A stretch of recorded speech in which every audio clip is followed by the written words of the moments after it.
Never did I think after the season Mo Salah has had that an opinion would come out that he doesn't deserve a Liverpool contract because he doesn't show up in the big games. We're going to be looking at a reporter, pundit saying this, and we're also going to look at the narrative once again that Liverpool are only good because the rest of the league is poor. But before I begin, if you are new here, please hit the subscribe and the like as well. It'd be greatly appreciated. But let us start with the Mo Salah stuff. Let's have a listen to what the TalkSport pundit says.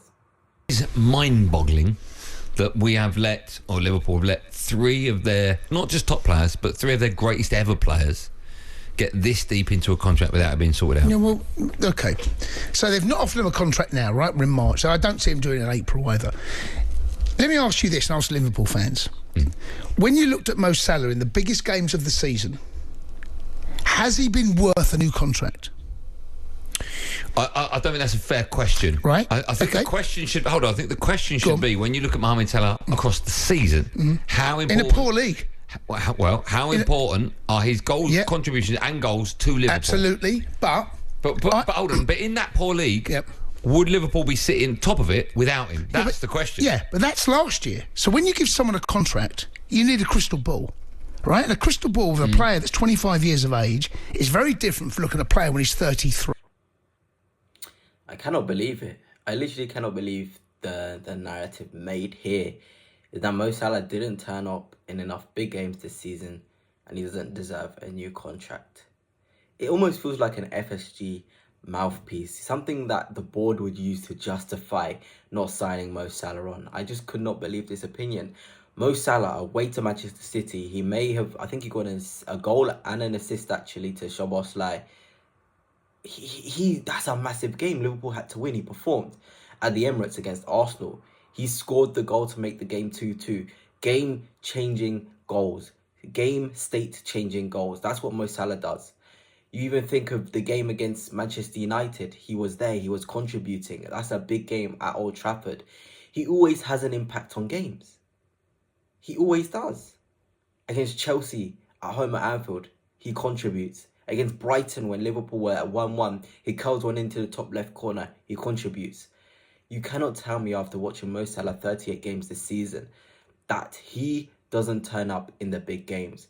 And you know what it does? It puts into perspective how only 2 bad games can allow such opinions to come out.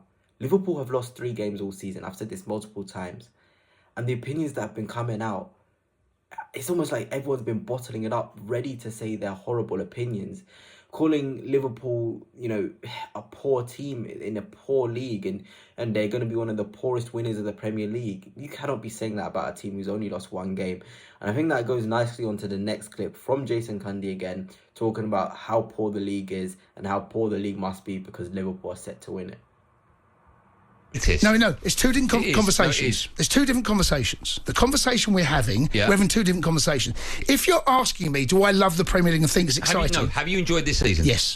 Yes. Okay, we're done. But what I'm saying is... And the level of players, The quality of players in the Premier League this season is poor. No, it's not poor. Name them. Name them. Poor is the wrong word. Poor's the wrong word. It's not. It's not, mate. It is. No, poor is the right word. No, it's not. Kevin De Bruyne, 5 years ago, best player on the planet, Liverpool right? have gone the whole season in the Premier League, lost 1 game. Because it's so poor. It's not. It is. It's not poor.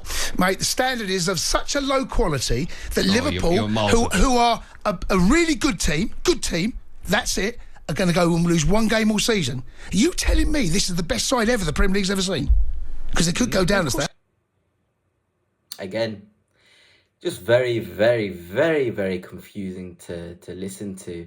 The standard of the Premier League has been poor. Something that you would see most Arsenal fans say. I'm an Arsenal fan, and I'm going to be honest, this league has not been poor. I think it's probably the strongest league ever, and that just goes to show with how tight the division is. Yes, Liverpool running away with it may suggest otherwise, but it's just because they have been that good. And sometimes you need to just put aside and say a team has been very good. You're looking at the top 4 race. Everybody all the way down to Crystal Palace. I was looking at Crystal Palace on 28 games. If they win theirs, they go into the 40 mark and they're, 6 or 7 points off of the top 5? That's not a lot. You just need to string a couple wins in and then you're up there. So you're telling me the team in 12th position right now could potentially end up in the top 5 and qualify for Champions League football. That's how tight the league is. that is not a poor league in terms of quality. I think we have about 7 strikers about to hit 20 goals this season, or wingers in Buemo, 15 goals. You've got about 8 players going and grafting for 20 goals a season. It only used to be 3 or 4, at best, going for the golden boot in terms of above 20 goals. Now we've got multiple. At every single team, I can give you a star player. Salah, obviously, at Liverpool. Saka at Arsenal. You go in third place. Nottingham Forest. Chris Wood has been the main guy. Fantastic form. Chelsea, Palmer. Man City, Haaland this season, I guess. In sixth, Fulham, Iwobi. There's just so many different talents in there. And that is not low quality players. Matheus Cunha, been called up to Brazil, is playing for Wolves, who are in 18th place. A player who's gone into the national team of Brazil is playing for a Premier League side in 18th place.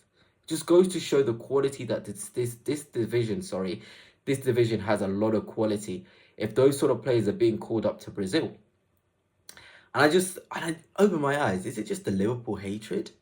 Is it that just people hate Liverpool so much that they have to build up this idea that the league is so poor? Because I literally see no other reason for somebody to come up with the opinion that this league is poor in terms of quality. Pep Guardiola himself has said many times this is one of the strongest leagues he's ever had to be in. So much quality, the amount of wages each team spends. You look right now, Brighton have a better set of attacking options than Arsenal in second place, and there's about 5 or 6 positions between them. That's a joke. That's a joke. Liverpool would take 6th place's striker right now. I think Newcastle are in 7th or 6th. Isak 6th, 7th. They take 6th places as well in Manchester City. These top teams would happily take some of the players in the lower clubs. And that hasn't happened for years. When you go roll it back to the Fergie years, the Wenger years, there wasn't many players from the Boltons, from the Blackburns, where Wenger and Arsene would be like, I really need that player. He'd be a game changer in my side.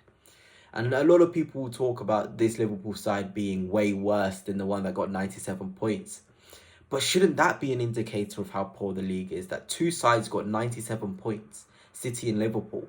That league was weaker back then. You had 2 fantastic teams in City, Klopp and Liverpool, City and Pep. Now you've got multiple teams. It really, really is a very, very exciting and close Premier League sort of table. It is. And I won't accept the sort of narrative that's being put out that the Premier League is weak and Liverpool aren't that good. And also the one earlier about Mo Salah, that one still just confuses me as this video goes on. He's not been performing in the big games, so he doesn't deserve a contract. The cultural impact Mo Salah has at Liverpool and the sort of mental impact that it would have if they didn't sign him on.